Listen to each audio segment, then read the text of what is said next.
bolo. R$ 5, mas homem bonito só paga R$ 1. O homem bonito é só R$ 1. É sério essa promoção? É sério, promoção. R$ 1 pra um bonito? Sim, R$ 1. Eu quero esse danado desse bolo agora mesmo.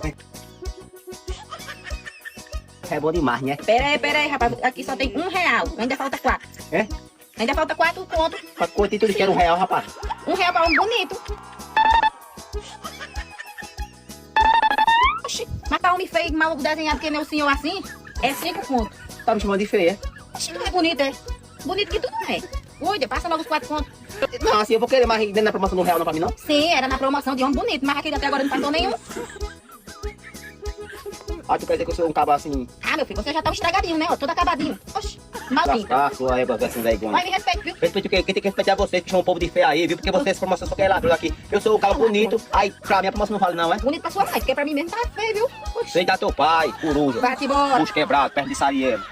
Vai-te embora, mas também eu tô ganhando dinheiro.